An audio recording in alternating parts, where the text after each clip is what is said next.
Hi guys, Mike here from KS Bushcraft Down Under. So I need some shelter for my camping trip. So on my previous Hilux I had the ARB awning.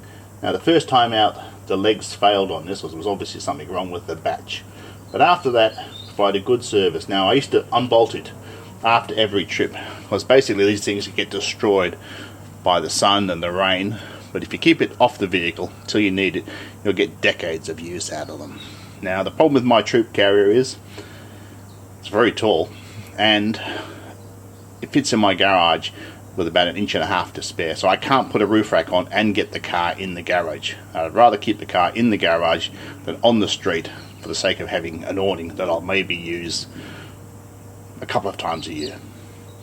Now, it's always windy here in Western Australia, so often we can't deploy these. So that's a pretty heavy piece of kit.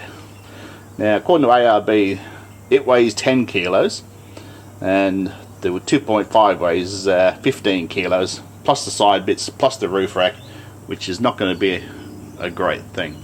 So I decided to go with freestanding.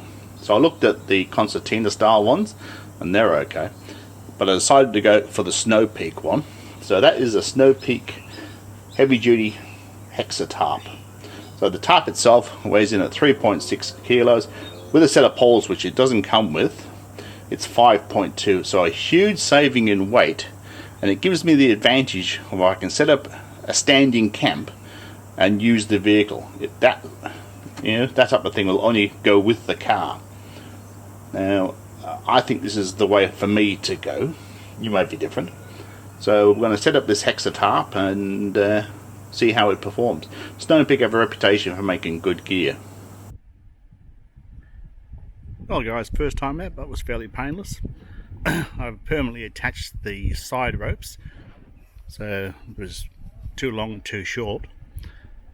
What I basically did, I laid the poles out from each end, then paced off the height of the poles. So you could put this together with a one shorter pole and one taller pole, but it gives you a ton of space. Didn't quite have enough room in the backyard here to put it up nice and taut due to the angles, but it's a huge amount of coverage. I'm really quite impressed by it. So this would be ideal to put a small tent underneath, a swag, a kitchen, basically all the type of gear that I've got in my mobile camp setup. Okay guys, there's plenty of room in the bag. So I've got 4 giant sand pegs, plus a whole pile of steel regular pegs. I reckon there'll be enough room in this bag for a couple of short poles. So the combinations for putting this up are absolutely endless. So I've got a couple of old tent poles which I may deploy to configure this out. Anyway guys, if this type of content helps you make good decisions, don't forget to like and subscribe, and I'll catch you next time.